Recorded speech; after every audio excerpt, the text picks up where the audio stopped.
இந்த காலவெளியில மீண்டுமாக தேவனுடைய ஆலயத்திலே உங்களை எல்லாரையும் பார்ப்பது மிக சந்தோஷம்.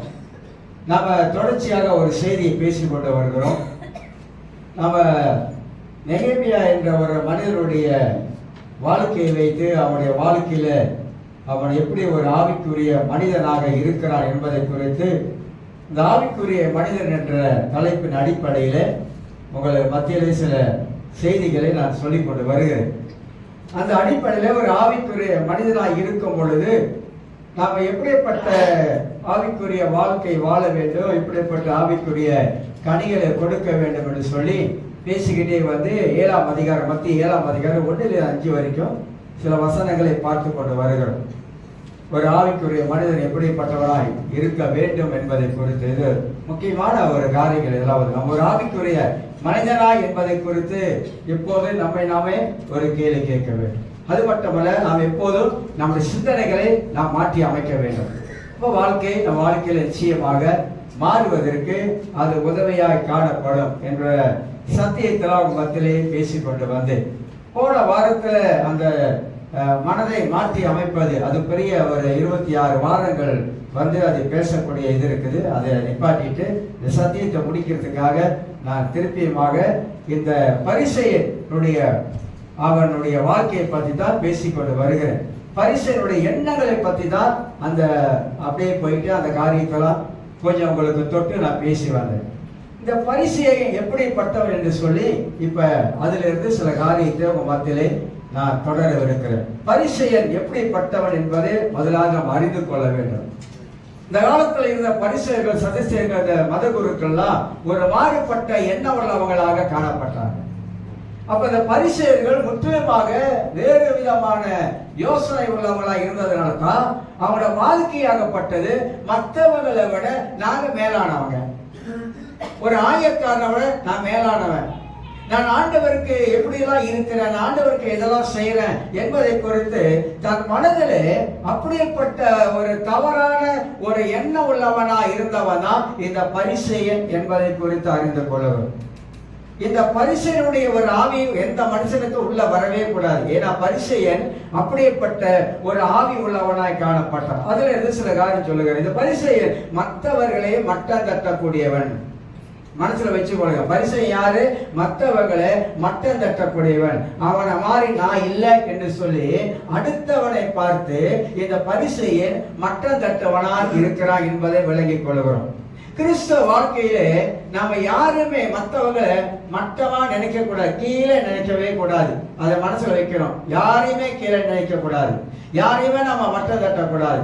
சில 4 பேர் மத்தியில போய் ஒருத்தனை வந்து மட்டம் தட்டக்கூடாது. இதெல்லாம் ரொம்ப நம்முடைய வாழ்க்கையில தவறான காரியம். ஆவிக்குரிய ஒரு மனிதன் வந்து யாரையும் வந்து மட்டம் தட்ட மாட்டாங்க, யாரையும் கீழே வைத்து பார்க்க மாட்டாங்க. நம்மளாம் இயேசுவோட பெரிய ஆள் கிடையாது. இயேசுவை நீங்க எடுத்துக்கொண்டு பாருங்க. ஆண்டவராக இயேசு கிறிஸ்து உலகத்துல இருந்த பொழுது அவர் மக்களோடு எப்படி அணுகினாரு, மக்களோடு அவர் எப்படி பேசினாரு. அதே வேளையில ஆண்டவராக இயேசு கிறிஸ்து மத குருக்களோடு கூட அவர் சத்தியத்தை குறித்து சத்தியமாக அவர் எப்படி கண்டித்து போதித்தார் என்பது 2 பகுதியாக நாம பிரிச்சு பார்க்கணும். அப்ப இயேசு உலகத்துல வந்த பொழுது அவர் உலகத்துல வந்து பாவியல் மத்தியில தான் இயேசு வந்து சந்தரிச்சாரு. பாவிகளை ஆண்டவராக இயேசு கிறிஸ்து மன்னித்தாரு. பாவிகள் வாழ்க்கையில இருக்கிற காரியங்களை விடுதலையாக்கினாரு. ஆனா பாவிகளை இயேசு ஒரு நாள் மட்டம் தட்டவே இல்லை.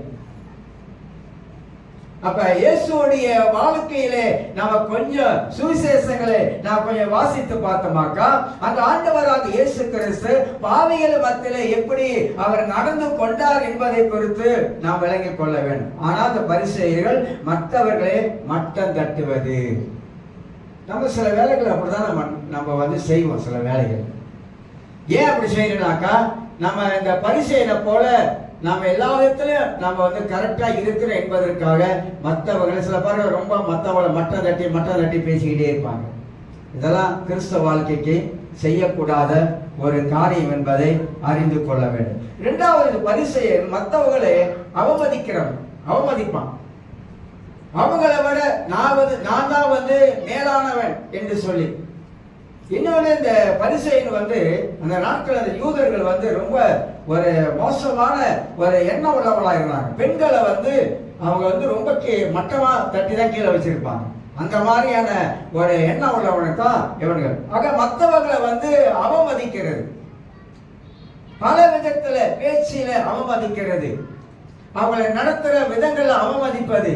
நீங்க ஆமோஸ் புத்தகத்துல வாசித்து பார்த்தீங்கன்னாக்கா அங்க உங்களுக்கு தெரியும். 5ஆம் அதிகாரத்துல வாசித்து பார்த்தீங்கன்னா, ஆமோஸ் முழு அதிகாரத்தை வாசித்து பார்த்தீங்கன்னாக்கா ஆமோஸ் ஒரு தீர்க்கதரிசி. ஆனா ஆடு மேய்க்கிறவனா இருந்தான். ஆடு மேய்க்கிறவனா இருந்தவனை ஆண்டவர் தீர்க்கதரிசியா கொண்டு அந்த காலத்துல யூதர்கள் யுத்தத்துல ஆண்கள் நிறைய பேர் இறந்து போயிட்டாங்க.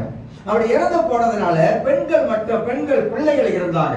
அப்படி இருந்த காலங்களில் அவனுடைய நில வளங்கள் எல்லாம் இந்த யூதர்கள் என்ன பண்ணாங்க, காசை கொடுத்து அப்படியே அதெல்லாத்தையும் வாங்கி அவங்களை ஒரு அடிமை போல அந்த மாதிரியான நிலைமைக்கு தள்ளப்பட்ட ஒரு நிலைமையில கொண்டு போய் விட்டவனை தான் யூதர்கள். யூதனே அப்படி செய்தான். அதனால்தான் ஆமோஸ் சொல்லும் பொழுது ஒரு ஜோடி செருப்புன்னு சொல்லுவாரு, திருப்பி போட்ட ஆப்பன்னு சொல்லுவாரு, திருப்பி போட்ட அப்பம் அப்படின்வாரு. ஏன்னா அவங்க வாழ்க்கை அந்த அளவுக்கு அவமதிக்கப்படக்கூடியதாய் காணப்பட்டது. நம்முடைய வாழ்க்கையில் நம்ம யாரையுமே அவமதிக்க கூடாது. மூன்றாவது ஒரு காரியம் வாழ்க்கையில் இருந்தது பெருமை. யாரு? இந்த பரிசேயன் வாழ்க்கையில பெருமை இருந்துச்சு. நிறைய காரியம் அதெல்லாம் எடுத்து பேசலாம். ஏன்னா செய்தி நான் கொண்டு போய் முடிக்கிறதுக்காக அதெல்லாம் அப்படி சொல்லிட்டு வரேன். பெருமை நமக்கு தெரியும். பெருமை உள்ளவனுக்கு தேவன் ஏற்று நிற்கிறார் நமக்கு நன்றாக தெரியும். பெருமை என்பது சில வேளைகளில் நம்மளை அறியாமலே நம்ம வாழ்க்கையில அது வரக்கூடியதா இருக்கும், வளரக்கூடியதாக இருக்கும். ஒரு மனிதன் இயேசுவை போல, ஆண்டவராக இயேசு கிறிஸ்து வானத்தையும் பூமியையும் படைத்தவர். ஆனால் அவர் இந்த உலகத்துல வரும் பொழுது ஒரு தாழ்மையின் ஒரு என்னதான் தாழ்மையின் அவர் உருவம் எடுத்து இந்த உலகத்துல வந்தார். பிலிப்பியர் 2ஆம் அதிகாரத்தில் அழகா சொல்லுகிறது, அவர் தன்னை முடிவு பரியந்தம், சிலுவையின் முடிவு பரியந்தம் இயேசு கிறிஸ்து அவரை தாழ்த்தினார் என்று சொல்லி வேதத்துல வாசிக்கிறோம். அப்ப தாழ்மைதான். தாழ்மை உள்ளவனுக்கு ஆண்டவரை இரக்கம் பாராட்டுவார். ஆனா பெருமை உள்ளவனுக்கு தேவன் எதிர்த்து நிற்கிறார் என்பதை அறிந்து கொள்வார். பெருமையினாலே நிறைய பேர் விழுந்துட்டாங்க. நிறைய ஊழியக்காரர் கூட அதிகமான பெருமைனால விழுந்துட்டாங்க. ஆரம்பத்துல ஆரம்பிக்கும் பொழுது அற்பமாக ஆரம்பித்தாங்க. ஆனா நாளுக்கு நாள் வாழ்க்கையில வளர்ச்சி, சபையில வளர்ச்சி, பணத்துல பெருக்க வரும் பொழுது அவங்க வாழ்க்கையில எங்கேயோ ஒரு உச்சக்கட்டத்துக்கு போய் நிற்கும் பொழுது அவங்க வாழ்க்கையில பெருமை என்பது உச்சக்கட்டத்துல கொண்டு போகும் பொழுது அங்கிருந்து பெரிய ஒரு சரிவு வாழ்க்கையில வரக்கூடியதாக இருக்கிறது. இதெல்லாம் வேதத்தின் மூலமாக நாம் நன்றாக நாம் அறிந்து கொள்ள வேண்டும். ஆகினால இந்த பரிசை எப்பொழுதுமே பிறருடைய குற்றத்தையே பார்க்கிறவனாக இருந்தான். ஆண்டவராக இயேசு கிறிஸ்து ஆலயத்துக்கு போகும்போதெல்லாம் இயேசு என்ன பேசுவார், அதுல எப்படி குற்றம் கண்டுபிடிக்கலாம், அதுல வார்த்தை எப்படி அவரை பிடிப்பட வைக்கலாம், அகப்பட வைக்கலாம். இப்படியே இந்த பரிசேயர் இயேசு எங்கெல்லாம் போகிறாரோ அங்கெல்லாம் போயிட்டு ஆண்டவராக இயேசு கிறிஸ்து மேல குற்றத்தை கண்டுபிடிக்கிறவனாய் காணப்படுகிறான். குற்றம் கண்டுபிடிக்கிற வேலையெல்லாம் விட்டுறணும். நம்ம எப்போது சில வேலை அப்படி கண்டு சில வேலைகள்ல சில குற்றம் கண்டுபிடிக்கக்கூடிய அந்த எண்ணத்தோட வரக்கூடியதாக இருக்கும். அப்ப நம்ம மனதில் யோசிக்கணும், குற்றம் கண்டுபிடிப்பது தப்பு. நம்ம மற்றவங்களை குற்றம் கண்டுபிடிக்கும் போது அதே கண்ணு நம்மள பிறர் குற்றம் கண்டுபிடிப்பாங்க.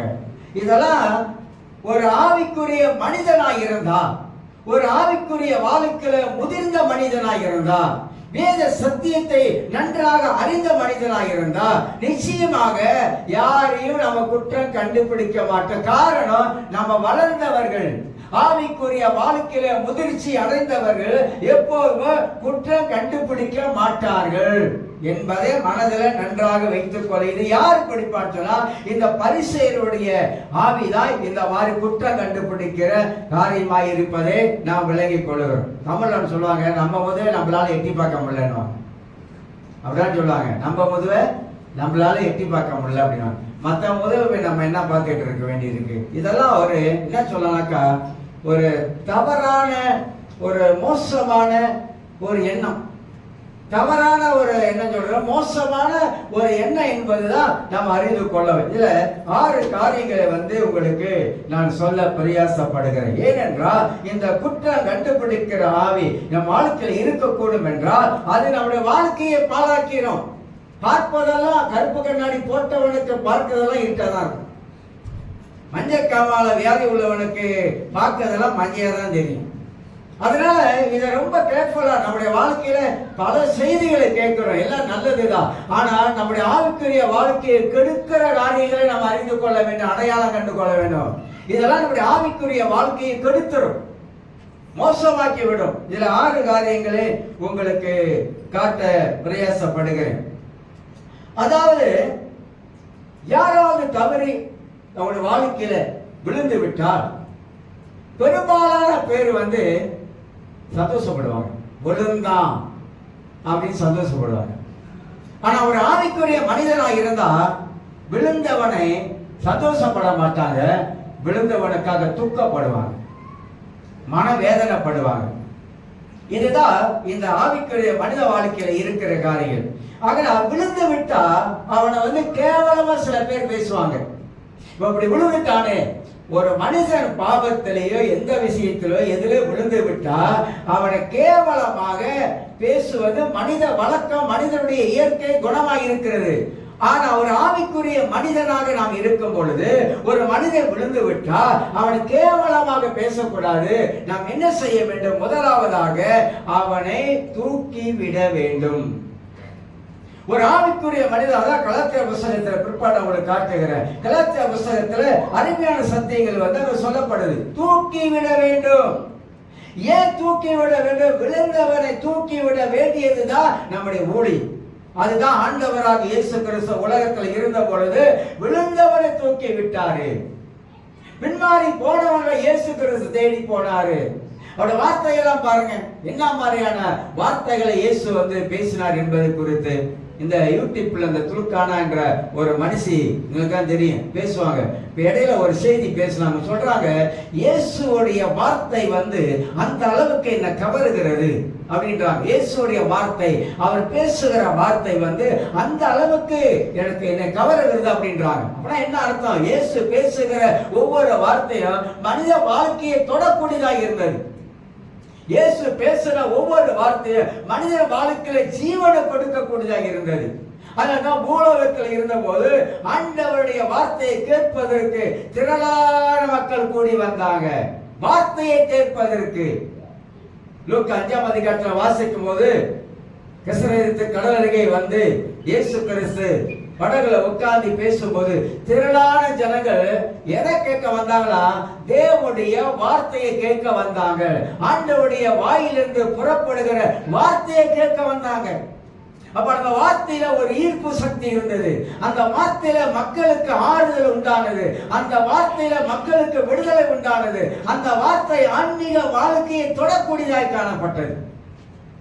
அதனால்தான் சுவிசேஷங்களை மறுபடியும் மறுபடியும் மறுபடியும் ஏன் வாசிக்கிறோம் அப்படின்னாக்கா, ஆண்டவர் எத்தனை பேர் தூக்கி விட்டுருக்கிறார் தெரியுமா? பேதுரை தூக்கி விட்டுருக்கிறார், சீசர்களை தூக்கி விட்டுருக்கிறாரு.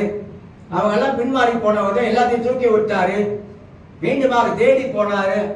அவங்க மேல ஆத்தவ வாரம் உள்ளவராக இருந்தாரு. அந்த பாரம் இருக்கணுங்க. நமக்கு ஒரு மனிதன் மேல நமக்கு ஒரு பாரம் இருக்க வேண்டும். இந்த மனிதன் இப்படி விழுந்து விட்டானே, இவனுக்காக நாம் என்ன செய்வது? இவனுடைய வாழ்க்கையில ஆண்டவர் மீண்டுமாக எழுப்ப வேண்டும் என்ற அந்த பாரம் நம்முடைய வாழ்க்கையில காணப்பட வேண்டிய அவசியம். 1 6 காரியத்தில் 1 தூக்கி விட வேண்டும். அநேக பேரு தூக்கி விட மாட்டாங்க, சிலுவையில அடிச்சிருவாங்க. நம்மளை கொண்டு போய் சிலுவையில் வச்சு 4 இயேசுக்கு 5 ஆணினா 10 ஆணி அடிப்பாங்க. 10 ஆணி அடிச்சு அந்த மரத்துல தொங்க விட்டுருவாங்க. இதெல்லாம் மாறணும். இந்த நிலைமை இருக்க கூடாது. அவங்களுக்காக நான் 2வது என்ன செய்ய வேண்டுமா? அந்த விழுந்து போன மனிதனுக்காக நான் ஒரு ஆவிக்குரிய மனிதனாக இருக்கக்கூடும் என்றால் அந்த விழுந்து போன மனிதனுக்காக தேவ சமூகத்தில் உட்கார்ந்து ஜெபிப்பேன். சாமுவேல் அதை செய்தார். சாமுவேல் இந்த சவுல் இப்படி பண்ணிவிட்டானே என்பதற்காக ஆண்டவர் சமூகத்தில் போயிட்டு அந்த சவுலுக்காக ஜெபம் பண்ணார். பைபிளை வாசித்து பாருங்க, அவன் தெரியும். சவுலுக்காக ஜெபிக்கிறார். அந்த மாதிரி ஒரு ஆவிக்குரிய ஒரு மனிதன், ஒரு ஆவிக்குரிய வாழ்க்கையில வளர்ந்தவர், விழுந்து விட்ட மனிதனுக்காக தேவ சமூகத்தில் போயிட்டு அவன் மனபாரத்தோடு கூட அந்த மனிதனை மீண்டுமாக எழுப்புவதற்காக ஜெபிக்க வேணுங்க. ஜெபிக்கணும். அந்த ஜெப பாரம் நமக்கு இருக்கணும். ஜெபிக்கிற மக்களாக எழும்பணும்.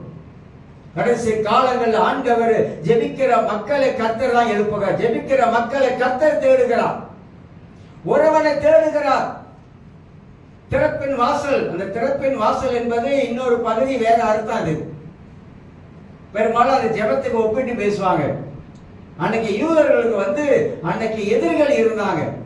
அந்த திறப்பின் வாசலை காவல் காக்கணும். அதுதான் அந்த திறப்பின் வாசலுடைய அர்த்தத்தை கொண்டு வருது. நாமளும் மற்றவர்களுக்காக ஆண்டவர் சமூகத்துல நாம இருந்து, கடவுள் சமூகத்திலிருந்து நாம ஜெபிக்கிற மக்களாக மாற வேண்டும். யாருக்காக? இந்த விழுந்துட்டாங்கல அவளை பார்த்து ஒரு நாள் சந்தோஷப்படாங்க. பைபிள் சொல்லுகிறது, அழகா சொல்லுகிறது ஆண்டவர் வசனத்துல, நீதிமொழிக்கு புஸ்தகத்துல, உன்னை சத்துரு விழுந்தா நீ சந்தோஷப்படாத, அவனை விழுந்தவனை கர்த்தர் திருப்பி மேல கொண்டு வந்துடுவான். ஏன் தெரியுமா? அவனை விழுந்துட்டான்னு சொல்லி நீ சந்தோஷப்படுற, அது தப்பு. உன்னுடைய சகோதரன் விழுந்துட்டான் என்பதற்காக உனக்கு சந்தோஷமா? உனக்கு மகிழ்ச்சியா? அதான் கர்த்தர் வேத வசனத்துல பைபிள்ல எழுதாத வார்த்தை இல்லைங்க. பைபிள்ல ஆண்டவர் எல்லாமே எழுதி வச்சிருக்கிறார். அப்ப விழுந்தவனுக்காக ஒன்று விழுந்து விட்டால் விழுந்தவனை தூக்கி விட வேண்டும். விழுந்தவனுக்காக இரண்டாவது தேவ சமூகத்தில் உட்கார்ந்து நாம பாரத்தோடு ஜெபிக்க வேண்டும். மூன்றாவது உங்களுடைய உள்ளான காயங்களை கட்டணும். அவருடைய வாழ்க்கையில என்ன காயம்? உள்ளான காயம். அந்த உள்ளான காயங்களை கட்டணும். ஆனா பெரும்பாலும் மனிதர்கள் உள்ளான காயங்களை கட்ட மாட்டாங்க. ஒரு மனிதன் எந்த நிலைமையில் அவனை விழுந்துட்டான், ஏன் விழுந்துட்டான், அவனை உள்ளான காயங்கள் என்ன, அவன் எந்த நிலைமையில போய் கொண்டு இருக்கிறான், அவன் எந்த சூழ்நிலையில போய் கொண்டு இருக்கிறான், அவனை எப்படி காப்பாற்றுவது, அவனுக்கு எப்படி ஆறுதல் சொல்லுவது, அவனை எப்படி தேற்றுவது, அவன் உள்ளான காயங்களை எப்படி கட்டுவது என்பது ஆவிக்குரிய மனிதனுக்கு மட்டும்தான் தெரியும். நாம் ஒரு ஆவிக்குரிய மனிதனாயிருந்தா ஒரு மனிதனுக்குள்ள இருக்கிற உள்ளான காயத்தை கட்ட தெரியணும், ஆத்த தெரியணும். அது ரொம்ப முக்கியம். எத்தனை பேருடைய வாழ்க்கையில அவங்க வெளியே தோற்றத்துல பார்ப்பதற்கு நல்லா இருக்கிற மாதிரி இருக்கலாம், ஆனா உள்ளுக்க இருதயத்துக்குள்ளாக காயப்பட்டு இருக்கலாம், புண்பட்டு இருக்கலாம், பல வேதனைக்குள்ளாக அவங்க வாழ்க்கையை கடந்து போயிருக்கலாம். அந்த காயத்தை நம்ம அழகா நம்முடைய வாழ்க்கையில நம்ம கட்டக்கூடிய மக்களாக இருக்க வேண்டும். கட்டுவதுதான் நம்முடைய வேலை.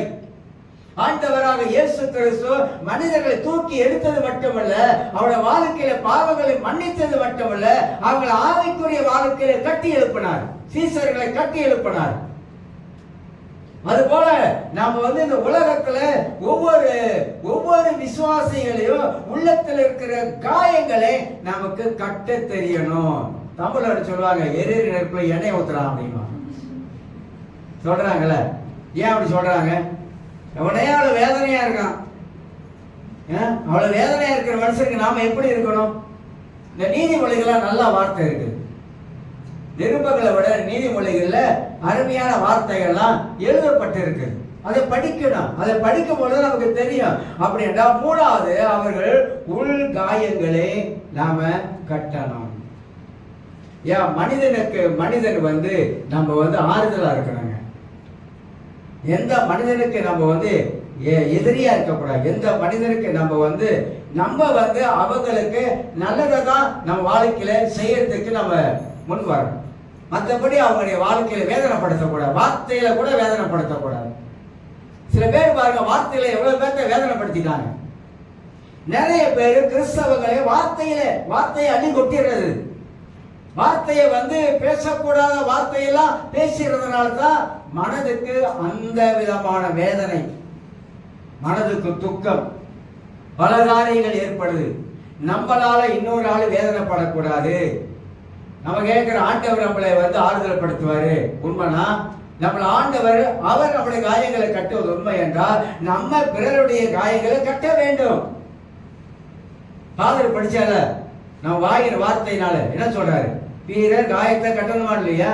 நம்ம வாயின் வார்த்தையினாலே அவன் என்ன மாதிரி, நான் என்ன சொல்ல வர்றேன், நான் எந்த நோக்கத்தோட பேசுறேன்னாக்கா, உண்மையாகவே நான் கிறிஸ்துவுக்குள்ளாக நான் வாழுகிற ஒரு மனிதனாக நான் இருக்கும் பொழுது, உண்மையாகவே நான் வேதத்தை வாசித்து அந்த வேத வசனத்துக்கு நான் கீழ்ப்படுகிற மனிதனாக இருக்கும் பொழுது, உண்மையாகவே நான் ஒரு ஆவிக்குரிய மனிதனாக வளர்ந்து ஒரு உயர்ந்த நிலையில நான் வரும் பொழுது, நிச்சயமாக எனக்குள்ள இருக்கிற பரிசுத்த ஆவியானவர் எப்பேற்பட்ட மனிதனாக இருந்தாலும் நான் பேசுகிற வார்த்தை அந்த மனிதனுக்கு ஒரு ஆறுதலும் ஒரு பலனும் அவருடைய உள்ளான காயங்களை கட்டக்கூடியதா இருக்கும்.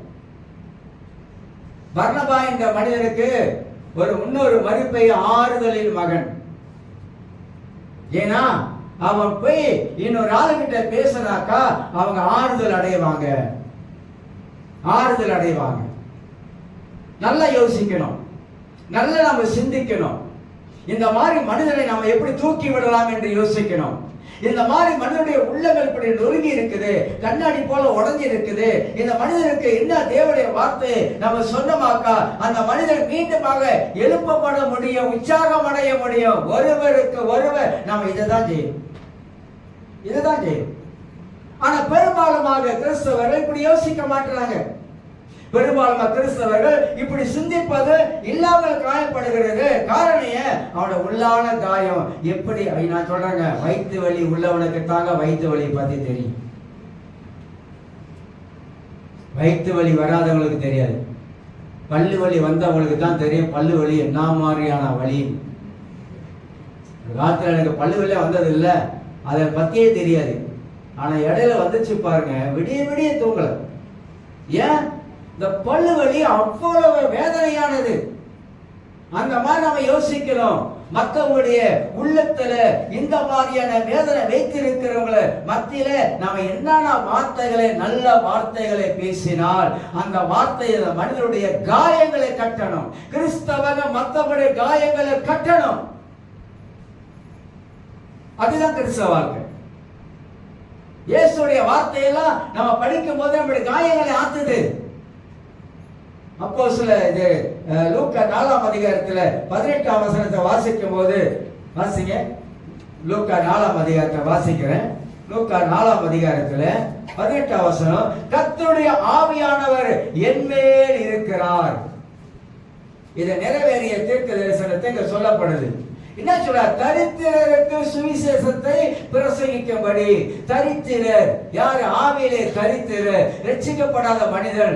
தரித்திரருக்கு சுவிசேஷத்தை பிரசங்கிக்கும்படி என்னை அபிஷேகம் பண்ணினா, இருதயம் நறுகுண்டவர்கள், இருதயம் உடைந்தவர்கள், இதயத்துல அவன் வாழ்க்கையில இருக்கிற பல விதமான வேதனைகள், நறுகுண்டவர்கள் அப்படி வாசிக்கிறோம். நறுகுண்டவர்களை குணமாக்கவோ, சிறைப்பட்டவர்களை விடுதலையாக்கவோ, குருடருக்கு பார்வையையோ பிரசித்தப்படுத்தவோ, நொறுகுண்டவர்களை விடுதலையாக்கவும். நொறுகுண்டவர்கள், இருதயம் நொறுகுண்டவர்கள், இதயத்துல காயப்பட்டவர்கள், இதயத்துல வேதனை உள்ளவர்களே அவர் குணமாக்கவும். இந்த இன்னர் ஹீலிங் அப்படின்னு ஒண்ணு இருக்கு. அது நல்லது இருக்கு, அது கெட்டது இருக்குது. இன்னர் ஹீலிங் அப்படின்னு உள்ளான சுகம் கொடுக்கிறது. அது சரியான ஒரு போதனை இருக்குது, அதுலயே தவறான ஒரு போதனையும் இருக்குது. இந்த இன்னர் ஹீலிங் என்னன்னாக்கா உள்ளான சுகமாக்குறது. இந்த உள்ளான சுகமாக்குறது ரொம்ப ரொம்ப அவசியம்.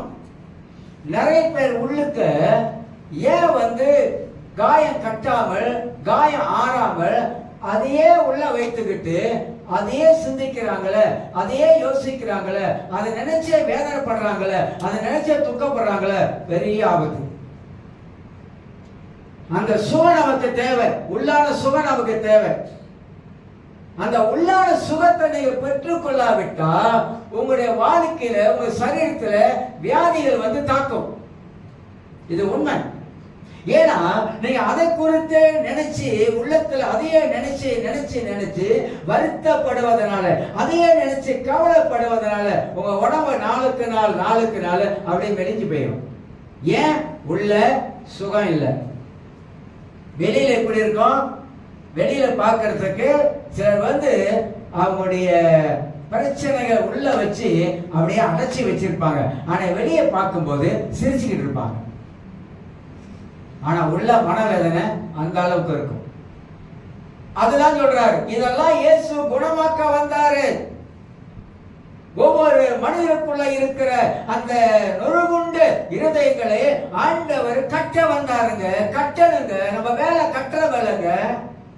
நம்ம போயிட்டு இடிக்க கூடாது. புல்டோசர் கொண்டு வச்சு இடிக்க கூடாது.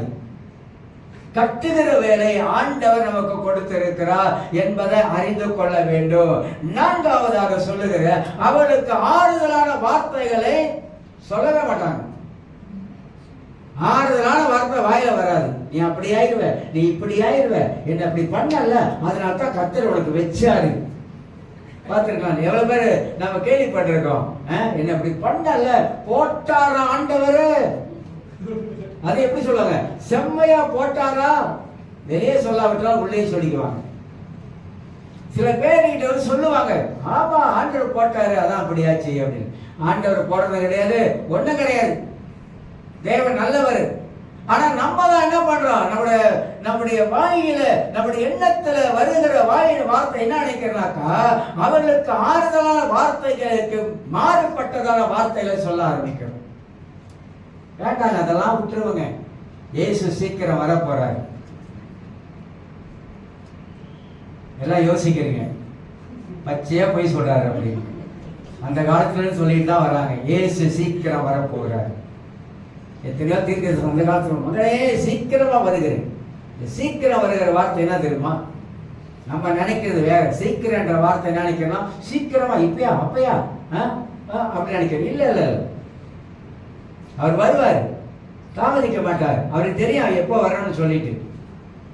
அதனால ஆண்டவர் அந்த வருகைக்காக நாம் எல்லாரும் தான் எதிர்பார்த்து கொண்டு இருக்கிறோம். ஆகினால உலகத்துல இருக்கிற வரைக்கும் நம்முடைய வாழ்க்கையில நல்லதே பேசுவோம், நல்லதே சிந்திப்போம், நல்லதே செய்வோம், நல்ல மனிதனாக வாழுவோம்.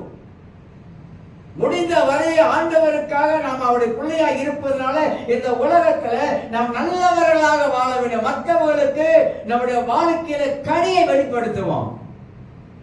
ஆவிக்குரிய கனிகள் வாழ்க்கையில இருந்த மற்றவர்களுக்கு நாம் வெளிப்படுத்தக்கூடிய மக்களாக நாம காணப்படுவோம். அஞ்சாவது காரியமாக நம்முடைய வாழ்க்கையில என்னென்ன பரிசேயர்கள் அந்த மாதிரியான குணம் உள்ளவர்கள் எடுத்து காட்டுறேன். புறஜாதி ஒருத்த வந்து ஒரு இக்கட்டான கல் இடிஞ்சு உள்ளுக்க மாட்டிக்கிட்டா, இவனுக்கு வந்து இவர் என்ன பண்ணுவானாக்கா, அப்படி பார்த்துட்டு அப்படி போயிடுவான். ஏன்னா அவனுக்கு உதவி செய்ய மாட்டான், அவனை காப்பாற்ற மாட்டான், அவனை விடுதலை ஆக்க மாட்டான். நல்ல சமாரியன் கதை பேர் வச்சால, நல்ல சமாரியன் அப்படின்னு சொல்லிட்டு அந்த கதையில என்ன வருது, ஒரே ஒரு அர்த்தம் தான். 32 அர்த்தத்தை கொடுத்துட்டு இருக்கிறாங்க நல்ல சமாரியன் கதையில. ஒரே ஒரு பொருள் தான் விளக்குறாரு. உன்னை நேசிப்பது போல பிறரை நேசிப்பா அப்படின்னு சொல்லிட்டு ஒரே ஒரு பொருள் தான் ஒரு கதையை வச்சு சொல்லிட்டு வராரு. பைபிள்ல ஒவ்வொரு சம்பவமும் ஒரு பேரபிள்ஸ் எடுத்து பார்த்தீங்கன்னாக்கா ஒரே ஒரு அர்த்தத்தை தான் அந்த பேரபிள்ஸ்ல சொல்லிட்டு வராரு. அந்த அர்த்தம் என்ன, அந்த அர்த்தம் எதை குறித்து சொல்லப்படுகிறது என்பதை நாம் அறிந்து கொள்வதற்காக. ஏன்னா அந்த காலத்துல கதைகள் சொன்னாதான் அவங்களுக்கு வந்து விலகும் புரியும் என்பதற்காக இயேசு நிறைய கதைகளை சொன்னார், மக்கள் விலகிக் கொள்வதற்காக. ஆக எனக்கு அருமையானவர்களே, வாழ்க்கை என்பது குறுகிய காலம், குறுகிய கால வாழ்க்கை.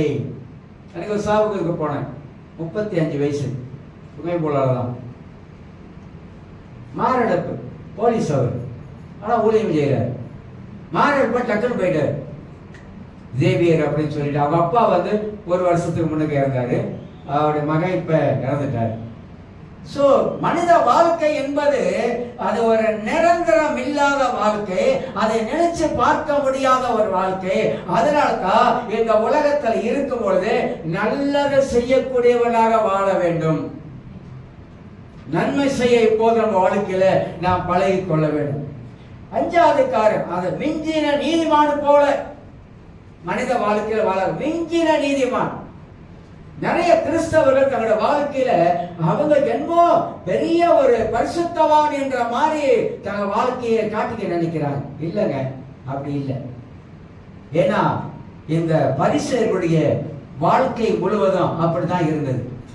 மற்றவனை கீழ்த்தரமான பார்ப்பது, மற்றவனை ரொம்ப மட்டமா எண்ணுவது, தான் மட்டும் நீதிமான் என்று பேசக்கூடிய ஆட்களும் அன்னைக்கு இருந்தது போல இன்னைக்கும் இருக்கிறார்கள் என்பதை அறிந்து கொள்ள வேண்டும். ஆறாவதாக அதுல அவர்களை வேதனைப்படுத்தி சில வேலைகளை பேசுறாங்க தெரியுங்களா, அது இன்னும் ஆபத்து. மற்றவங்களை நம்ம வேதனைப்படுத்துவோம். சில வேலை நம்ம ஆட்களை இந்த ஜாட பேச்சுன்னு சொல்லுவாங்க, பார்த்துருக்கீங்களா? ஜாடையா பேசுவாங்க. ஆள் பக்கத்துலலாம் இருக்கும், ஜாடையா குத்துவாங்க. அவங்களுக்கு தெரியும் யாரை குத்துறாங்க, யாரை பேசுறாங்க. இதெல்லாம் ஒரு கிறிஸ்தவ வாழ்க்கையில இருக்கவே கூடாதுங்க, இருக்கவே கூடாது. உதவி செய்ய நம்முடைய வாழ்க்கையில ஆண்டவர் நன்மை செய்வதற்கு நன்மையான பரிசுத்த ஆவியானவர் நமக்குள்ளாக இருக்கிறார் என்பதை நாம் அறிந்து கொள்ள வேண்டும். ரோமருக்கு எழுதின நிருபம் 14ஆம் அதிகாரத்தை போய் திருப்பி போலாம். அதுல இருந்து இன்னொரு சில வார்த்தைகளை உங்க மத்தியிலே ரோமர் 14ஆம் அதிகாரத்துல சில வார்த்தைகளை உங்களுக்கு காட்டி விட்டு சுருக்கமா முடிக்கலாம். 10ல் இருந்து 13 வரைக்கும் நான் வாசிக்கிறேன். இப்படி இருக்க நீ ஒரு சகோதரனை குற்றவாளி என்று தீர்க்கிறது என்ன? பைபிள் கொஞ்சம் நிறுத்தி வாசித்தா அவர் கேட்கிறார். இப்படி இருக்க எப்படி இருக்க அப்படியே மேல வாசிக்கணும். மேல வாசித்து பார்த்தீங்கன்னா இந்த 14ஆம் அதிகாரம் என்ன சொல்லுகிறது என்பது இந்த 10ஆம் அதிகாரத்துல கீழே இருந்து வருகிறது. அது இப்படி இருக்க நீ ஒரு சகோதரனை குற்றவாளி என்று தீர்க்கிறது என்ன? நீ ஒரு சகோதரனை அற்பமா எண்ணுகிறது என்ன? நாம் எல்லோரும் கிறிஸ்துவுடைய நியாயஸ்தானத்துக்கு முன்பாக நிற்போமே. அற்பமா நினைக்கிற அவனை பார்த்துட்டு அவனை குற்றவாளியை நீ தீர்க்கிற. இப்படிதான் பவுல் சொல்லிக்கிட்டே வராரு. 12ஆம் வசனம் வாசிக்கிறேன். ஆகையால் நம்மில் ஒவ்வொருவனும் தன்னை குறித்து தேவனுக்கு கணக்கு ஒப்புவிப்பான். இப்ப சொல்றதெல்லாம் நமக்கு கேட்காது, இப்ப சொல்றதெல்லாம் நம்மளோட வாழ்க்கையில புரியாது, இப்ப சொல்றதெல்லாம் நம்முடைய சம்பளம் சொல்லுவாங்களே மண்டைக்கு ஏறாதுன்னுவாங்களே. சொல்றேன் உங்களை சொல்றேன் அது வேற. இப்ப நம்ம வாழ்க்கையில ஆனா வேதம் என்ன சொல்லுகிறது? ஒரு நாள் வரப்போகிறது, நியாயஸ்தானத்துக்கு முன்பதாக எல்லாரும் ஊழியக்காரர்கள் இருந்து விசுவாசில இருந்து எல்லா பிள்ளைகள் கை பிள்ளை கிடையாது, எல்லாருமாக தேவனுடைய நியாயஸ்தானத்துக்கு முன்பாக நிற்போ. அந்தபடி முழங்கால் யாவும் எனக்கு முன்பாக முடங்கும், நாவுகள் யாவும் தேவனை அறிக்கை பண்ணும் என்று என் ஜீவனை கொண்டு உரைக்கிறேன் என்பதாக கர்த்தர் சொல்லுகிறார் என்று எழுதியிருக்கிறது. பழைய ஏற்பாடு சொல்றார் கோட் பண்ணி. ஏசாயா 45ஆம் அதிகாரத்துல 23ஆம் வசனத்தை கோட் பண்ணி சொல்றாரு. யோசித்து பாருங்க. 13ஆம் வசனம் இப்படி இருக்க பாருங்க, எல்லாம் பாருங்க, அப்படி இருக்க இப்படி இருக்க. இந்த வார்த்தையெல்லாம் போய் கவனிக்கணும். வேதத்துல சொல்றார் இப்படி இருக்க நாம் இனிமேல் ஒருவரை ஒருவர் குற்றவாளிகள் என்று தீர்க்காது இருப்போமாக. ஒருவனும் தன் சகோதரனுக்கு முன்பாக தடுங்களையும் இடர்களையும் போடலாகாது என்று தீர்மானித்துக் கொள்ளுங்கள். என்னங்க வேத வசனம் நமக்கு எவ்வளவு அழகா நமக்கு போதிக்கிறது. சகோதரனை நீ என்ன செய்யக்கூடாதான்? இனிமேல் ஒருவரை ஒருவர் குற்றவாளி என்று அவன் தான் குற்றவாளி, நான் குற்றவாளி இல்லை இப்படி சொல்லிட்டு நம்முடைய வாழ்க்கையில பெரிய ஆள் மாதிரி நம்ம காட்டிக்க கூடாது. பைபிள் நமக்கு என்ன கற்றுக் கொடுக்குது? 2 அதிகாரத்துல முக்கியமான போதனை சொல்லப்படுது. இந்த 13ஆம் அதிகாரம் 14ஆம் அதிகாரத்துல ரோமர் புஸ்தகத்துல முக்கியமான காரியத்தை விளக்கி போதிக்கிறார். 13, 14 அவ படிச்சு பார்த்தா அங்க என்ன என்பதே நமக்கு தெரியும். 14ஆம் அதிகாரத்தில் வாசிக்கும் போது 1ஆம் வசனத்துல விசுவாசத்தில் பலவீனம் உள்ளவனை சேர்த்துக் கொள்ளுங்கள் சொல்றாங்க தானே. விசுவாசத்துல பலவீனா இருக்காங்க. நம்மள மாதிரி விசுவாசத்துல செங்கடலை பிளக்கக்கூடிய விசுவாசம் உங்களுக்கு இருக்கலாம். இல்ல யோனா நதியை கால் வச்சு 2ஆ பிளக்கிற விசுவாசம் இருக்கலாம் உங்களுக்கு, ரொம்ப நல்லது. ஆனா அதே மாதிரி மற்றவனுக்கு இருக்கு என்பதை நீ நினைக்க கூடாது. சில நம்முடைய விசுவாசத்தை கொண்டு போய் மற்றவங்களுக்கு தெரிவிக்க பார்ப்பாங்க. இல்ல இப்படிதான் இருக்கணும், அப்படி இருக்கணும் அப்படி சொல்லி பேசுவதெல்லாம் நமக்கு பொருந்தும். ஆனா விசுவாசத்துல பலவீனம் உள்ளவங்க இருக்கிறாங்க. அவங்களை சேர்த்துக் கொள்ளுங்க. ஆனாலும் அவனுடைய மன ஐயங்களை குற்றமாக நிர்ணயிக்காமல் இருங்கள். இந்த விசுவாசத்துல பலவீனமா இருக்கிறாங்க, அவங்க ஏதோ சில காரியம் செய்வாங்க, நமக்கு பிடிக்காத சில காரியம் செய்வாங்க. ஆனா அவங்களை உங்க மனதுக்குள்ளாக மன ஐயமா நீங்க நினைக்க கூடாது. அழகா சொல்றாருங்க பவுல், அழகா சொல்றாரு. 2வது வசனம், ஒருவன் எந்த பதார்த்தத்தையும் புசிக்கலாம் என்று நம்புகிறான், பலவீனனோ மரக்கறிகளை மாத்திரம் புசிக்கிறான். சாப்பாடு விஷயத்தை சொல்லிட்டு தான் அப்படி வராரு. நான் பண்டி சாப்பிட மாட்டேன், நீ சாப்பிடலாம் போ, என்ன இப்ப நான் சாப்பிடுவேன். இல்ல பண்டி அது பண்டிக்குள்ள பேய் பூந்துச்சான் சொல்றாங்க. இந்த இந்தியாவில் பண்டிக்குள்ள பேய் பூந்ததுனால நம்ம பண்டி சாப்பிடக்கூடாது அப்படின்னு அது ஒரு பண்டிக்குள்ள பேய் பூந்தாதான், நாய் போனாதான், ஈ பூந்தாதான், ஏன்னா என்ன போனாதான் நமக்கு என்ன. அன்னைக்கு ஆண்டவர் வெட்டினாரு, எல்லாம் அங்க போயிடுச்சு. அதனால இந்த பலவீன உள்ளவனை ஏதாவது ஒன்று சொல்லி, ஐயோ நீ இதெல்லாம் சாப்பிடுவியா, அதெல்லாம் சாப்பிடக்கூடாது அப்படின்னு பலவீன உள்ளவனை பலவீனம் ஆக்காதீங்க. பலம் உள்ளவங்க நீங்க. அவன் பலவீனத்தோட அவன் என்ன செஞ்சிட்டான். இப்ப சில சமயங்கள்ல நம்ம ரொம்ப என்ன, நம்ம ரட்சிக்கப்பட்டு நம்ம விசுவாசத்துல வல்லவர்கள் ஆகி எரியோ கோட்டை கீழே இடிஞ்சு விழுகிற அளவுக்கு நம்முடைய விசுவாசம் இருக்கிற மாதிரி நம்ம செயல்படும். மற்றவங்க ஏதாவது ஒண்ணு செஞ்சிட்டாக்கா நம்ம அவங்கள குற்றவாளி ஆக்கிடும். ஓ அது எப்படி செய்யலாம், அது எப்படி அப்படி பண்ணலாம் அப்படிலாம் சொல்ல ஆரம்பிப்போம். இதுதான் இங்க பவுல் விளக்குறாரு. எப்படி விளக்குறாரா, விசுவாசத்தில் பலவீனம் உள்ளவங்க இருக்காங்க, சபையில இருக்காங்க, பலவீனம் உள்ளவங்க இருக்காங்க. நம்மள மாதிரி அவங்க இருக்க மாட்டாங்க. நான் ஒரு 4 மணி நேரம் ஜெபம் பண்ணோம்னா அவங்களால அப்படி ஜெபிக்க முடியாதுங்க. ஒரு 1/2 மணி நேரம் ஜெபம் பண்ணுவாங்க. ஓ நீ கண்டிப்பா நீ இத்தனை மணி நேரம் ஜெபிக்கணும் அப்படின்னு திணிக்க கூடாது. நான் வாரத்தில் ஒரு 2 நாள் உபவாசம் எடுக்கணும், அது என்ன பொறுத்தது, நீ கண்டிப்பா எடுக்கணும் தெரியுமா, திணிக்க கூடாது. நீ எடுக்கணும், எடுத்தாதான் அது தீரும், எடுத்தாதான் இது தீரும், எடுத்தாதான் அப்படி தீரும். எடுத்தாதான் தீருமா? இல்ல எடுக்காம ஜெபமான கர்த்தர் ஜெபத்தை கேட்க மாட்டாரா? சொல்லுங்க. ரொம்ப பேரு வித்தியாசமான ஒரு காரியத்தை ஒருத்தர் சொன்னார். நோவான்ற ஒருத்தர் இருந்தாரு, அவர் ஒருவர் இப்ப இருக்காரு என்னன்னு தெரியல. 21 நாள் உபவாசம் பண்ணினாக்கா உங்களுடைய பிரச்சனை எல்லாம் தீர்ந்துடணும். 21 நாள் உபவாசம் பண்ணாதான் பிரச்சனை தீருமா? 21 நாள் உபவாசம் பண்ணாம பிரச்சனை தீராதா? அப்புறம் உபவாசம் பண்ணாதான் அந்த ஜெபத்தை கேட்பாரா? உபவாசம் பண்ணாம இருந்தா ஜெபத்தை கேட்க மாட்டாரா? இந்த மாதிரி கணக்கு போடுவாங்க சில பேர். கணக்கு போட்டுட்டு இத்தனை நாள் ஜெபம் பண்ணணும், நீ 1 வாரம் ஜெபம் பண்ணணும், நீ 30 நாள் ஜெபம் பண்ணணும், நீ 40 நாள் ஜெபம் பண்ணணும் அப்படின்னு சொல்லிட்டு அவங்களை கொண்டு போய் திணிப்பாங்க. ஏன் தெரியுமா? உனக்கு பிரச்சனை தீர மாட்டுது, நீ நான் நினைக்கிறேன் நீ சரியா ஜெபிக்கிறது இல்லை. என்னதான் இவர் சொல்லுவாரு, ஏன் தெரியுமா பிரச்சனை உனக்கு தீரல, நீ சரியா ஜெபிக்கிறது இல்லை, அதனால பிரச்சனை தீர மாட்டேது, நீ பார்த்தியா அவங்க சரியா ஜெபிக்கிறது இல்லைன்னு. அப்படி எப்படிதான் சரியா ஜெபிக்கிறது? பலவீனம் உள்ளவனே இந்த பலமா இருக்கிறவ பல விதமா பேசுவாங்க. ஏன் பேசுறாங்கனாக்கா அவங்களுடைய லெவலை வச்சுக்கிட்டு கீழே இருக்கிற பலவீனம் உள்ளவனை போட்டு திணிக்க ஆரம்பிப்பாங்க. இதுதான் பவுல் சொல்றாரு, மற்றவனை நீ குற்றவாளியா இருக்காது. பலவீனம் உள்ளவனா உன்னோட சேர்த்துக்கோ. அவன் ஜெபிக்க முடியலன்னு சொல்றான், சேர்த்துக்க. ஜெபிக்கலாம்பா, 2 பேர் சேர்ந்தோம்னவா அப்படின்னு சொல்லி சேர்த்துக்கோ.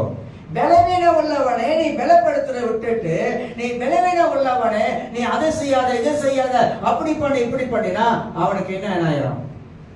இதான் பவுல் அழகா விளக்குறார். 2வது சொல்றாரு, விசுவாசத்துல பலம் உள்ளவர்கள். விசுவாசத்துல பலம் உள்ளவர்கள் அந்த பலவீன உள்ளவர்களை விசுவாசத்துல தன்னோடு எப்படி சேர்த்துக் கொள்ள வேண்டும் என்பதற்காக விசுவாசமான வார்த்தைகளே பலவீன உள்ளவன பேசணும். மாறி மாறி இப்படி சொல்லணும்.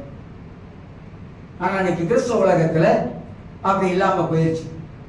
அப்படி இல்லாமல் போனதுனால்தான் நம்ம என்ன செய்யணும்னா இந்த பரிசேயனுடைய நிலைமைக்கு வந்துடுறோம். அந்த நிலைமைக்கு வர்றதுனால்தான் பெரிய ஆபத்தாயிரு. ஒருவரை ஒருவர் நியாயம் தீர்க்க கூடாது. நம்ம அவனை நியாயம் தீர்க்கூடாது, அவன் நம்ம நியாயம் தீர்க்கூடாது. 2 பேருமே ஒருவர் நியாயம் தீர்ப்பதை நிறுத்துங்க. ஒருவர் குற்றவாளியை தீர்க்கிறத நிறுத்துங்க. யாக்கோபு சொல்றாரு, உன் சகோதரனுக்கு விரோதமாக நீ என்ன பண்ணாத, பேசாத, விட்டு நிப்பாட்டிரு, வேண்டாம், அதனால உனக்கு எந்த நன்மையும் வராது அப்படின்றார். வழியை சொல்லுங்க. எல்லாம் தூங்கிட்ட மாதிரி அதான் பார்த்தேன். வார்த்தையில எந்த மனுஷனையும் நியாயம் தீர்க்க கூடாது. வார்த்தையில பலவீனமான மனிதனை நம்ம கீழே தள்ளிடக்கூடாது. இதெல்லாம் இந்த வேதத்துல இருக்கிற சத்தியத்தை கொஞ்சம் நம்ம உன்னிப்பா கவனித்து பார்த்தோமா அருமையான காரியங்களை பரிசுத்த ஆவியானவர் எழுதி வைப்பதற்கு நாம் பார்ப்போம். இன்னொரு காரியத்தை உங்களுக்கு இதுல 7ஆம் அதிகாரத்தில் 1-5 வரைக்கும் சொல்லும்போது, குற்றம் தீர்க்கிற மனப்பான்மை என்பது அன்புக்கு எதிரானது. குற்றம் தீர்க்கிற மனப்பான்மை, குற்றம் தீர்க்கிற எண்ணம் இருக்கு, அது அன்புக்கு எதிரானது. ஏன் அன்புக்கு எதிரானது தெரியுங்களா? 1 Corinthians 13ஆம் அதிகாரம் எல்லாருக்கும் தெரியும். அன்பு என்ன செய்யாது, தீங்கு நினையாது. நமக்குள்ள அன்பு இருந்தா மற்றவனை நாம குற்றவாளியை தீர்க்க மாட்டோம். ஏன்னா எனக்குள்ள இருக்கிற அன்பு மற்றவனை குற்றவாளியாக தீர்க்கக்கூடிய காரியம் வராது. ஏன்னா நான் அன்பு உள்ளவனாக இருக்கிறேன், அன்பு எனக்குள்ள இருக்கிறது. ஆகையினால மற்றவனை நேசிக்கிறேன். நானு மற்றவனை நேசிப்பதனால நான் என்ன செய்ய மாட்டேன், அவனை குற்றவாளியா தீர்க்க மாட்டேன். அன்புதாக எல்லாத்துக்கும், குடும்பத்துக்கும், மற்ற இதுக்கும் எல்லாத்துக்கும் அடிப்படை அஸ்திபாரம் அன்பு தான். அன்பு இல்லாதவன் வம்பாவே இருக்கும். வாழ்க்கையில 1 யோவான் 5ஆம் அதிகாரம் 3ஆம் அதிகாரத்துல 21 வாசிக்கும் போது, கண்ணு முன்னே இருக்கிற சகோதரன் நேசிக்க முடியல, காணாமல் இருக்கிறது, எப்படி நேசிப்பேன்? இதை பலமுறை சொல்லியாச்சு, பலமுறை பைபிளில் எழுதப்பட்டு இருக்குது. ஒரு வசனத்தை வாசிப்போம். நீதிமொழிகள் புஸ்தகத்தில் திருப்பிக் கொள்ள 10ஆம் அதிகாரம், நீதிமொழிகள் 10ஆம் அதிகாரத்தில் திருப்பிக் கொள்வோம். பார்த்துட்டு முடிக்கலாம். நீதிமொழிகள் 10ஆம் அதிகாரம் 12ஆம் வசனத்தை வாசிக்கிறேன். பகை விரோதங்களை எழுப்போம், அன்போ சகல பாவத்தை மூடும். மூடுதா? எங்க மூடுது? என்னதான் பகை விரோதங்களை எழுப்போம். மனசுக்குள்ள பகை இருந்துச்சுன்னா அது விரோதமாக மாறி அது வந்துடும். ஆனா அன்பு இருந்துச்சுன்னா அந்த பகை அன்பு சகல பாவத்தை மூடி மறைச்சிடும். அன்பு வந்து தூத்திக்கிட்டு தெரியாது. மற்றவங்களுடைய தவறு, குற்றங்களை, பாவங்களை, தவறுகளை வெளியே போயிட்டு தண்டனக்கடி நரகனக்கடி தண்டனக்கடி நரகனக்கடி அப்படின்னு ஊர் பூரா தூத்திக்கிட்டு தெரியாது. அன்பு எல்லா பாவத்தையும் மூடி மறைச்சிட்டு அமைதியா இருக்கும்.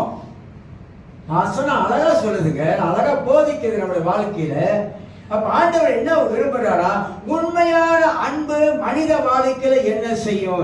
என் வாழ்க்கையில உண்மையான அன்பு இருக்கக்கூடும் என்றால் அந்த உண்மையான அன்பு பிறருக்கு அது எப்படி வெளிப்படும்? மறைக்கும். இன்னொரு வசனம் இருக்குது.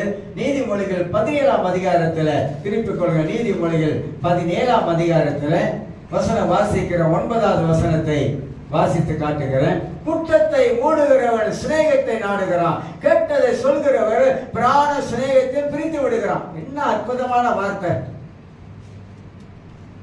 பரிசுத்த ஆவியானவர்கள் அருமையான வார்த்தை. என்ன அருமையான! குற்றத்தை மூடுகிறவன், தவறை மூடுகிறவன் சிநேகத்தை நாடுகிறான். ஆனா தவறை நாம் சொல்லக்கூடும் என்றால் நமக்கு அவளுக்கு நல்ல நட்பு முடிஞ்சு போயிடும். ஏன் புரியுது? நம்ம போய் இவங்க தப்ப போய் முன்னாடி சொன்னதனால தெரியாதவங்களுக்கு இப்ப தெரிய வருது. கேட்டதை சொல்லுகிறவன், நீ என்னத்தை கேட்டாயோ, நாம் என்னத்தை கேட்கிறோமோ அதை மீண்டுமாக சொல்வதனால பிராண சிநேகரையும் பிரித்து விட. பிராண சிநேகர் என்ன தெரியல? உயிர் நண்பன். நகமும் சதையை போல இருந்த பாருங்க, அந்த மாதிரி உயிர் நண்பன். கேட்டதை சொன்னதனால நமக்குள்ள இருந்த அந்த உயிர் நண்பன் இந்த வார்த்தையின் மூலமாக அவனுக்கும் நமக்கும் தொடர்பு இல்லாம போகுது. இந்த வார்த்தையெல்லாம் எதுக்கு ஆண்டவர் எழுதி வச்சிருக்கிறாரு? அன்பு மனித வாழ்க்கையில அன்பு என்பது என்ன செய்யும்? அன்பு ஜனங்கள் செய்யும் பாவத்தை மன்னித்து விடுகிறது. அன்பு ஜனங்கள் செய்யும் பாவத்தை மூடி மறைக்கிறது. அன்பு குற்றத்தை மூடுகிறது. என்ன செய்கிறது? அன்பு நமக்குள்ளாக இருக்கும் போது மற்றவங்க செய்யற குற்றத்தை நமக்குள்ளாக வைத்துக் கொள்கிறோம். மற்றவரிடத்தில் சொல்வதை தவிர்க்கிறோம். இதெல்லாம் நம்முடைய வாழ்க்கையில கொண்டு வரணும். இன்னொரு கடைசி வசனத்தை வாசிப்போம். கலாத்தியர் 6ஆம் அதிகாரம் எல்லாருக்கும் தெரியும். ஆனா இது ஒரு நீண்ட செய்தி. கலாத்தியர் 6ஆம் அதிகாரத்தை கொஞ்சம் திருப்பிக் கொள்ளும். ஏற்கனவே இதை பார்த்திருக்கோம். ஆனா இது ஒரு நீண்ட ஒரு செய்தி இதுல உள்ள அடக்கப்பட்டிருக்குது. கலாத்தியர் 6ஆம் அதிகாரத்துல வாசிக்கிறேன். சகோதரரே, ஒருவன் யாதொரு குற்றத்தில் அகப்பட்டால் ஆவிக்குரியவனாக நீங்கள் சாந்தமுள்ள ஆவியோடு அப்படிப்பட்டவனை சீர்பொருந்த பண்ணுங்கள். நீயும் சோதிக்கப்படாதபடிக்கு உன்னை குறித்து எச்சரிக்கையாயிரு. அழகா சொல்றாரு. எப்படி சொல்றாரு? என்ன விதத்துல சொல்றாரு? இதுல பல காரியங்களை பிரிச்சு எழுதியிருக்காரு. 4 பிரிவாக இதுல பிரித்தது. ஒருவன் சோதனையில் சிக்கும் பொழுது நான் என்ன செய்யலாம்? ஒருவன் பாவ சோதனையிலே அவன் சிக்கும் பொழுது நான் என்ன செய்யலாம்? அவனுக்கு எப்படி உதவி செய்யலாம்? சோதனை என்பது பல விதங்கள்ல ஒரு மனிதன வாழ்க்கையில வருது. அவன் ரட்சிக்கப்பட்டு தன் வாழ்க்கையில வளர்ந்து வருகிற பருவத்துல பலவிதமான சோதனைகள் அவன் வாழ்க்கையில, அது மனுஷியா இருக்கலாம், அது மனுஷனா இருக்கலாம், அது யாராவது இருக்கலாம். அவன் வாழ்க்கையில சோதனைகள் வருவது நிச்சயம். அப்படி சோதனை வரும் பொழுது நாம் அவனுக்கு என்ன உதவி செய்யலாம் என்பதுதான் இந்த 6ஆம் அதிகாரம் நமக்கு காட்டுது. எத்தனை பேருக்கு நம்ம உதவி செஞ்சிருக்கோம்? சோதிக்கப்படுகிற மனிதனுக்கு உதவி செஞ்சிருக்கிறோம். சோதனையில சிக்குண்ட மனிதனுக்கு எப்படி நாம் உதவி செய்திருக்கிறோம்? யாக்கோபு 3 விதமான சோதனைகளை பத்தி எழுதுறாரு. ஒரு சோதனை சொல்றாரு, யாக்கோபு 1ஆம் அதிகாரம் 2:3 சொல்றாரு, என் சகோதரரே, நீங்க பலவிதமான சோதனை அகப்படும் பொழுது அப்படின்றாரு. பலவிதமான சோதனை. அது யாக்கோபு 1:12 சொல்றாரு, நீங்க சோதிக்க, அதாவது சோதனை சகிக்கிற மனிதன் பாக்கியவான். அதே யாக்கோபு 1ஆம் அதிகாரத்துல 13-14 வாசிக்கும் போது பாவ சோதனை பத்தி பேசுறாரு. நமக்கு இது நமக்கு எழும்புகிற, மாம்சத்தில் எழும்புகிற இச்சை. இந்த 3 சோதனைகளிலே நாம மனிதனுக்கு அவன் எந்த விதமான சோதனை விழுந்து விட்டாலும் நாம எப்படி அந்த மனிதனை காப்பாற்றுவதற்கு என்ன செய்யறோம்? அதுதாங்க இந்த கலாத்தியர் புத்தகத்துல பவுல் விவரிச்சு எழுதுகிறார். ஒரு மனிதன் இப்படி விழுந்து விட்டான். அதை சொல்றாரு, ஆவிக்குரியவர்களாக நீங்கள், நாம் எல்லாம் ஆவிக்குரிய மனிதர்கள், நாம் என்ன செய்ய வேண்டும்? இதன மாம்சத்துல உண்டாகிற பாவ எண்ணம், பாவ உணர்வு, பாவ இச்சை. இந்த பாவ எண்ணம், பாவ இச்சையில ஒரு மனுஷன் விழும் பொழுது அவனை கேவலமா மட்டும் நீ பார்க்காத, தூக்கி விட பாரு, கை கொடு, உட்கார்ந்து புத்திமதி சொல்லு, ஆலோசனை சொல்லு. அது கூட காரசாரமா சொல்லக்கூடாது. காரசாரமா சொன்னா அதையும் அவன் கேட்க மாட்டாங்க. பக்குவமா சொல்லு, ஆவி அந்த உதவியோடு சொல்லு, ஞானத்தை பயன்படுத்தி சொல்லு, அவனை ஆதாயப்படுத்துற மாதிரி சொல்லு, அவனை உணர்ற மாதிரி சொல்லு. உன் மன உருக்கத்தை அவன்கிட்ட காட்ட ஆரம்பி. அவனை காப்பாற்றுவதற்கு நீ என்ன செய்யலாம் என்று ஜெபத்தோட போவதற்கு முன்பதாக தேவ சமூகத்தில், ஆண்டவரே, என் சகோதரன் இப்படிப்பட்ட சூழ்நிலையில அவனை விழுந்து விட்டான், ஆண்டவரே, அவனை காப்பாற்றுவதற்கு நான் போகிறேன், பரிசுத்த ஆவியானவரே, எனக்கு நல்ல வார்த்தைகளை தந்து அந்த மனிதனுக்குள்ள இருக்கிற கட்டுகளை உடையும்படியாக, அவன் மீண்டுமாக சமூகத்துக்கு வரும்படியாக, மீண்டுமாக அவன் ஆராதிக்கும்படியாக, மீண்டுமாக நாமத்தை மகிழ்ப்படுத்தும்படியாக அவனுக்கு உதவி செய்ய வேண்டும் என்று சொல்லி ஜெபத்தோடு போனா, நாம் பேசும் பொழுது வாழ்க்கையில வார்த்தை கிரியை செய்யும். ஏங்க, ஒரு மனிதன் பின்மாறி போறது சந்தோஷமா? ஒரு மனிதன் பாவத்தில் விழுதல் கிடப்பது நமக்கு சந்தோஷமா? இல்ல ஒரு மனிதனை அதிலிருந்து காப்பாற்றுவது நமக்கு சந்தோஷமா? ஒரு மனிதனை அதிலிருந்து விடுதலை ஆக்குவது நமக்கு சந்தோஷமா? அப்படி யோசிக்கணும். அப்படி யோசித்தா நமக்கு நலமாக காணப்படும். 2-3 காரியம் சொல்லி நிப்பாட்டுகிறேன். நிப்பாட்ட மாட்டேறாங்க, நிப்பாட்டிடுறோம், தோடு நிப்பாட்டுறேன். அதாவது 4-5 கேள்விகள் இருக்குது. இந்த 6ஆம் அதிகாரத்தில் 5 கேள்வி இருக்குது. 5 கேள்வி என்னன்னாக்கா, ஒன்று, அவங்களை ஒதுக்கிடலாமா? இப்படி பண்ணிட்டான், இப்படி விழுந்துட்டாங்க, அப்படி பண்ணிட்டான், ஒதுக்கிடலாமா? பண்ணக்கூடாது, ஒதுக்கிடக்கூடாது. கிறிஸ்து எப்படி நம்மளை நேசித்தாரு, அது மாதிரி அவளை நம்ம நேசிக்கணும். அதுக்கு பைபிள் என்ன சொல்லுது? காணாமல் போன ஒரு ஆட்டை தேடி போனார்ல இயேசு, ஒரு ஆடு. அந்த ஒரு ஆட்டை தேடி போய் அதை கண்டுபிடிச்சு தோல்ல தூக்கிட்டு வந்தார். ஏன்னா அது காணாமல் போய் எங்கேயோ தவறி அது குழியில் விழுந்தா. சொல் பேச்சு கேட்காது, சொல் பேச்சு கேட்காத அந்த ஆடு போயிருச்சு, விழுந்துருச்சு. இப்ப என்ன பண்றது? நம்ம போனா போகட்டும், போடான்ட்டு போயிடலாமா? சொல்லுங்க, அப்படி செய்யக்கூடாதுங்க. அதை கொண்டு அதுக்கு என்ன பண்ணணும்? விழுந்த இடத்துல அது காயம் கட்டணும், அதுக்கு தலையில எண்ணெயை வைக்கணும். இப்படி பல காரியம் செஞ்சு அதை மீண்டுமாக அது இயேசு இடத்துல வருவதற்கு நம்ம தான் வழி செய்யணும். விட்டுறக்கூடாது, விடவும் முடியாது. அதுதான் அந்த கேள்வி கேட்கிற. அவர்களை ஒதுக்கி விடலாமா? சில சமயம் ஒதுக்கி விட்டுருவாங்க சில பேர், ஓ எப்படியா போட்டோம் அப்படின்ட்டு. இரண்டாவது ஒரு கேள்வி, அவர்களிடமிருந்து நம்ம விலகி விடலாமா? அவங்களுக்கு இன்னும் வேண்டாம் அப்படின்னு சொல்லி அவங்ககிட்ட நம்ம விலகிடலாமா? விலகக்கூடாது. ஏன் விலகக்கூடாது? விலகிட்டா நமக்கு அவங்களுக்கு இருக்கிற அந்த ஐக்கியம் போயிடும், பேச்சுவார்த்தை போயிடும், இல்லாமல் போயிடும். விலகிடக்கூடாது. ஒரு போன் கால் பண்ணி எப்போதும் பேச ஆரம்பிக்கணும், ஜெபிக்க ஆரம்பிக்கணும். சுருக்கமா சொல்றேன். மூணாவது, அவர்களை பற்றி தவறாக நம்முடைய எண்ணங்களில பரப்பலாமா? அவங்களை பற்றி தவறான ஒரு எண்ணத்தை வச்சு மற்ற இடத்துல போய் சொல்லிக்கிட்டு இருக்கலாமா? அப்படின்னாக்கா அவனை காப்பாற்ற முடியுமா? அவன் கேள்விப்பட்டாக்கா என்ன நினைப்பான்? அவன் கேள்விப்பட்டா அவன் இன்னும் அவன் வாழ்க்கையில மோசம் ஆகுமா ஆகாதா? இதெல்லாம் யோசிக்கணும். எந்த ஒரு விஷயமா இருந்தாலும் காயங்கற்ற வேலையை தான் பார்க்கணும் ஒழிய அதை விட்டுட்டு அதை பற்றி நம்ம என்ன கூடாது, நினைக்கூடாது. தவறான எண்ணங்களை வைத்து நம்ம பரப்பிடக்கூடாது. நாலாவதாக, அவரை அவமானப்படுத்தலாமா? சொல்லுங்க, அவமானப்படுத்தலாமா? இப்படிப்பட்டவனை நம்ம போய் அவமானப்படுத்தலாம், அவனை மீண்டுமாக வருவானா? அவன் அதோட போயிடுவான். ஆனா இருந்தாலும் பெண்ணா இருந்தாலும் அவமானப்படுத்தலாமா? பண்ணக்கூடாது. அவன் என்ன செய்யறது? 5வது சொல்லி முடிக்கிறார். 5வது என்ன சொல்ற இந்த கேள்வியில, அவர்களே பேரை கெடுக்கலாமா? அவன் பேரை கெடுத்தலாம். யாரு கெடுக்கிறான்? உன் சகோதரன். உன் சகோதரனாக்கா நீ ரட்சிக்கப்பட்டிருக்க, அவனை ரட்சிக்கப்பட்டிருக்கிறான், எதை தவறி விழுந்துட்டான். இப்ப அவனை குறித்து உனக்கு தவறான மனப்பான்மை வந்ததுனால நீ என்ன பண்ற?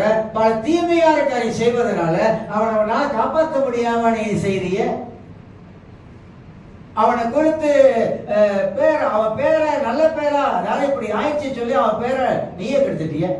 சொல்லாங்க, என் பேரை கெடுத்துட்டான் அப்படின்வாங்கள. ஏன் கெடுத்துட்டான்னு சொல்றாங்க? இப்ப இந்த 5 கேள்வியை மனதில் வைத்திருந்தா இந்த 6ஆம் அதிகாரம், கலாத்தியர் 6ஆம் அதிகாரத்துடைய பதில் என்ன நமக்கு தெரியும். நான் அடுத்த வாரம் ஃபேதர்ஸ் டே, அதுக்கு அடுத்த வாரம் சொல்லுகிறேன். இதுக்கு இந்த பதிலுக்கு இந்த 6ஆம் அதிகாரத்துல விட இருக்கு. எப்படி நம்முடைய வாழ்க்கையில நாம் அணுக வேண்டும் என்றுதான 3-4 கேட்டகரி அதுல இருக்குது. 3-4 காரியங்கள் அமைக்கப்பட்டு இருக்குது.